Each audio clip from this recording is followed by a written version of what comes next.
Marina mevavan'olona dia ny sametsika khaida KILLARH aiko fa matetika anao fotona sy aspeny maraza nefa tsara ho fa tsy ny afany mamaritra ny fiainana elah le miandry le manatena le manontany tena hoe rofina vao azy le fandresena le miasa saina mieritreritra ny hoavy le hoavy androany elah miketriketrika anazy elah le afa fijery tsy mitovy amin'ny afiny na ratsinina ambaniny lazainy fa tsy ho tafiny le be nofinofy te mbany zara lazainy rediredy lazainy fa nofy adala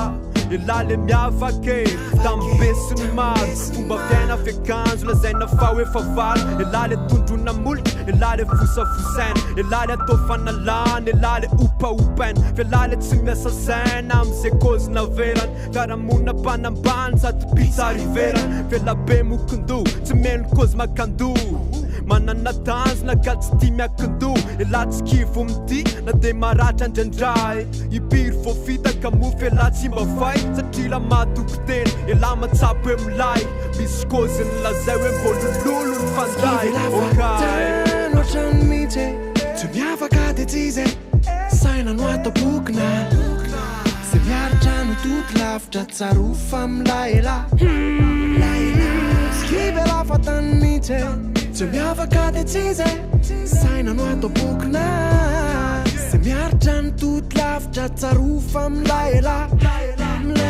Nisy tsy nety teo ny lefy mpanefy fanesy ny mpanesy felah mpandresy teo ny leso ka tsy koazany fa nahazo lesony tofoana ny lalany la tsy milavo lefony tsy menatra miavaka mampiterany maizy azy zay ao atsainy la tsisy afatselany mahita azy no felah mamita azy elah tompona andraikitra mpanoratra ny fiainany la fany afaspekta virina kama tsisita tamin'ny ela miaritra efa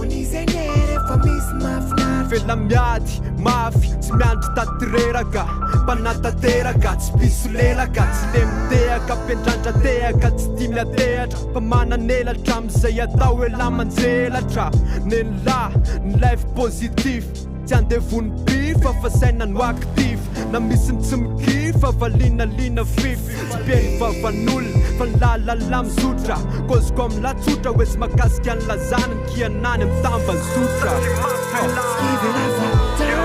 otrany mihitsy tsy miafaka de tsy izay saina no atao bokina zay miaritra no toto lavitra tsaro fa milay elah skive elah fatany mihitsy tsy miafaka de tsy izay saina no atao bokina zay miaritra no toto lavitra tsaro fa milay elah tsy miafaka de tsy izay saina no atao bokina zay miaritra no toto lavitra tsaro fa milay elah ndeza tsy izy ahy taterao nofinofy dia atamenatra miavaka fa milay elah sur matetika anao fotona sy aspeny maraza nefa tsara ho fa tsy ny afany mamaritra ny fiainana